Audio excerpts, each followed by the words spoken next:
So welcome back to the second part. Again, the idea of optimizing is to write down all the given information, find what you're trying to maximize, use the other part of the equation to make what you're maximizing into two variables, and then find the derivative set equal to 0 and solve it.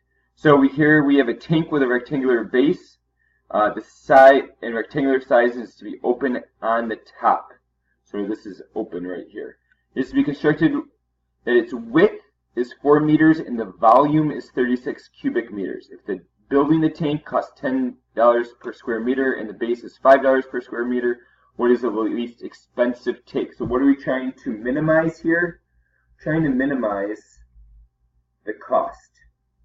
Well, we've got to figure out what that cost equals, and we're going to get to that in just a minute. So what are we given? Well, given a tank, and we're trying to have the volume be 36. So we know volume equals length times width times height. That's what we've got here already drawn out. Well, the volume's 36, and we know that the width equals 4, and the volume equals 36, and we know that we can plug that in then, L times H. I should have put the 4 out in front there. And so, which one do you want to solve for? It's not going to matter. I'm going to solve for L here. It's not going to matter what we get. So it's going to get 9 over H.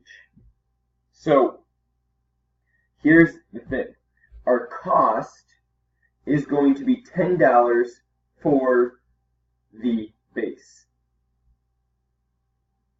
And 5 for the sides.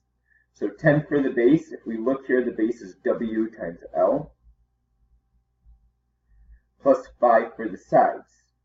Well, sides are W and H.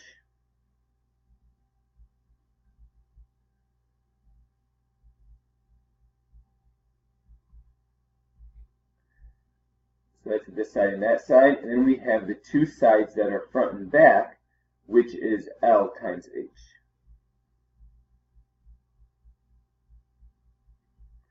And I can combine these, so I'm going to get 10 WL plus 10 WH plus 10 LH. I can combine them because they have the same terms. And so that's my cost. So what am I going to do? Well, here's the issue. I still have 3 variables here.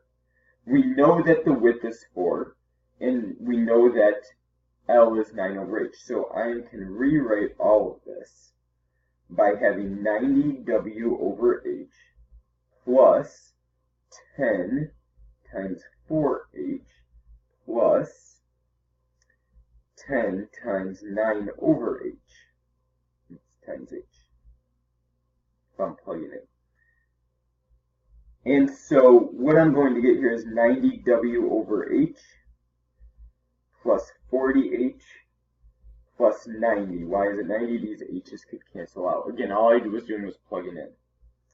And so that's our cost. And so what we're going to do here is take the derivative and with respect to height. Sorry, that's 4. Forgot about their W to be 4, so that's 360. That's really 4 there. I had plugged it in there already. dC over dH. And we're going to get negative 360 over h squared. Remember this h to the negative 1, bring that down. Plus 40. And now we need to set that equal to 0. So we're going to get 360 over h squared to equal 40. 60 equal 40 h squared. We know we can't have negative height, so we know our height is 3. Can follow that.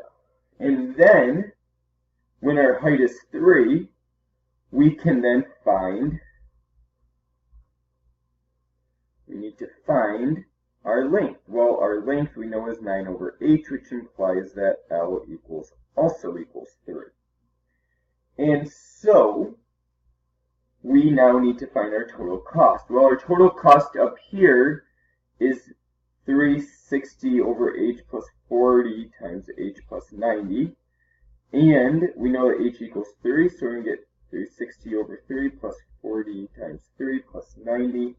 And that should give us a total cost of $330. So, it says here, what is the least expensive take? Least expensive take is $330 with the dimensions being the width to be 4, the length to be 3, and the height to be 3. Okay? Again, the math you can go back and try to figure out. I'm not going to spend a lot of time because I know this has already gotten long, but the one thing that we need to look at here is profit. So pause it, read it, and come back. So our limitations here, our capacity is 30,000 units. And we know that, kind of some other things, not our limitations, but what do we know? We know it's $200 per unit sold. So how do we get profit? That's what we're trying to maximize. We're trying to maximize profit here. So what is profit? Well, profit is what we bring in, our revenue, minus our cost. Well, we're given our cost right there. And our revenue, well, what is our revenue? Our revenue is 200 times however much we sell.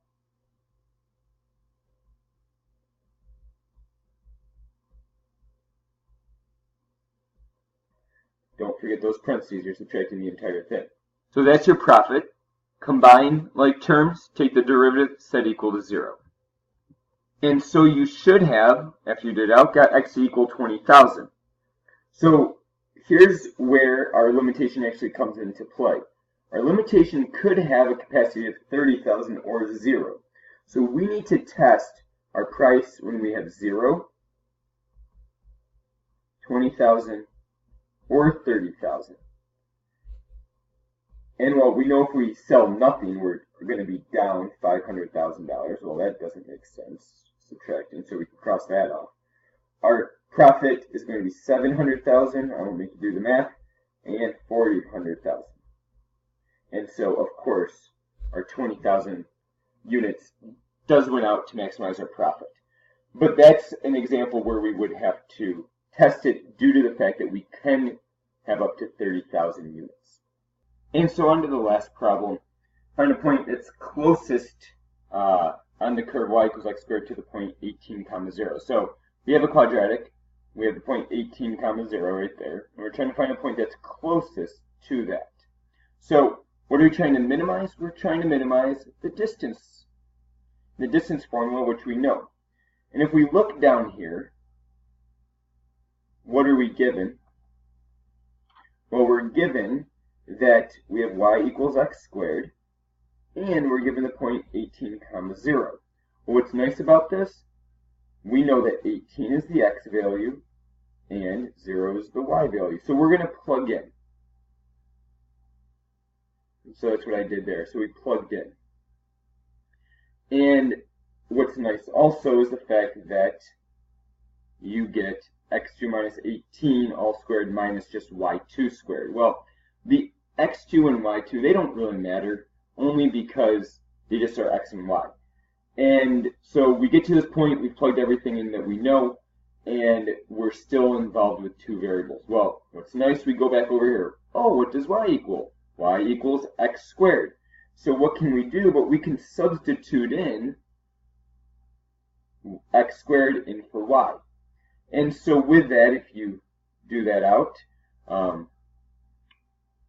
we get that trinomial plus x to the fourth.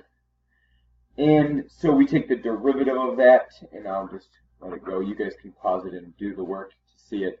Again, use your calculator right here if you need to. You could have divided all of this by 2 also. So you get this answer of x equals 2.